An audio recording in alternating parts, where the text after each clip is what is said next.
Hi there, this is Andrea of Drea Renee Knits, and today I'm going to demonstrate one of my all-time favorite bind-offs, Jeny's Surprisingly Stretchy bind-off. I use this in a lot of my patterns and think Jeny is just a genius for working this out. So I am going to be binding off on the wrong side of my work today, and I'll show you why at the end. But you can bind off on either side, and I'll show you what you will see depending on which side you choose to bind off on. For this bind off, it doesn't really matter which way you hold your hand, whether it's continental or English, but basically what we want to do is knit this first stitch, and then you want to bring your working yarn over the back of your needle for a yarn over. And that part's pretty important, to bring it over the back instead of in front and around. So we go over the back just like that. So now we have our original knit stitch and then our yarn over from the back, and then you knit the second stitch. So now you have what looks like 3 stitches on your needle. And at this point you're going to take your first stitch and your yarn over stitch and pass them both over the second stitch you had knit, binding off that first stitch. Now that little yarn over is what's going to keep your bind off really nice and stretchy, and it also is a really beautiful finished edge. So again, you're going to yarn over from the back and then knit the next stitch. I'm going to do a few of these English, and then I'll switch over to continental. So we are going to bring our first stitch on our needle and our yarn over the final stitch. So sometimes I just think of it as 1 and 2, hop over 3.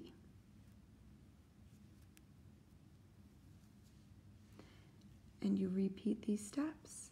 So you bring your working yarn over the back of your needle tip to create your yarn over, knit the next stitch, and then 1 and 2, hop over 3.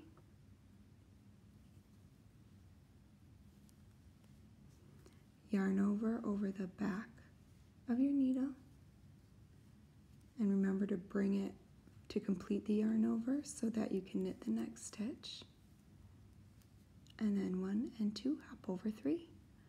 I'll do one more English style, holding the yarn in my right hand, and then I'll switch to continental.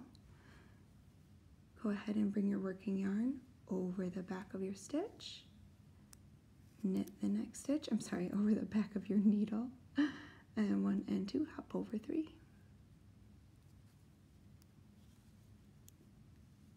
You can already see this really nice bind off it's creating, very stretchy. All right, let's switch over to continental. So again, we're going to bring our working yarn over the back of our needle for a yarn over, knit the next stitch, and then 1 and 2 are going to hop over 3.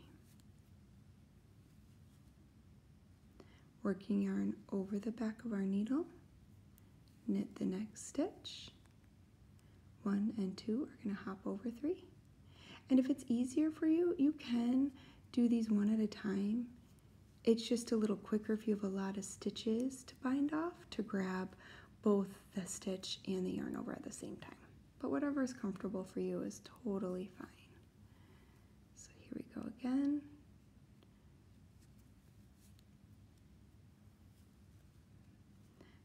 Working yarn over the back of the needle for a yarn over, knit the following stitch.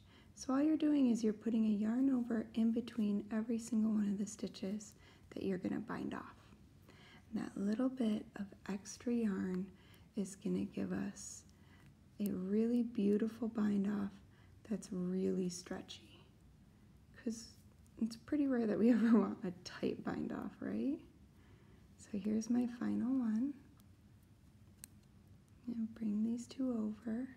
So you'll have 1 live stitch left at the end of this, just like with most bind offs. And so then you would just break your tail and feed it through that live stitch to secure. I'm just going to pull mine tight. Now, this is the back of my work, my purl side. And do you see how this bind off, do you see all those pretty little kind of purl bumps? So that is, it's kind of backwards for this bind off. If you think about, if you want your purl bumps to show, then you would bind off on the right side. But if you want them hidden, then you want to bind off on the wrong side.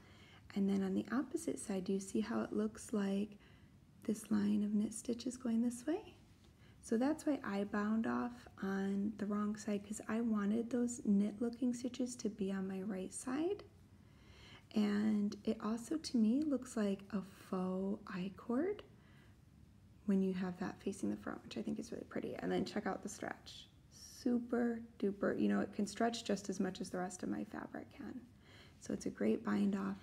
I highly recommend it. It's great for shawls. I also like it for sleeve cuffs, or the trim on a shawl collar is really nice. Again, this is the right side of the bind off. That's why I did it on my wrong side, because I wanted it to be on that side. And this is actually the wrong side of the bind off. But the way I did it, it's showing on my right side. There you go. Happy knitting.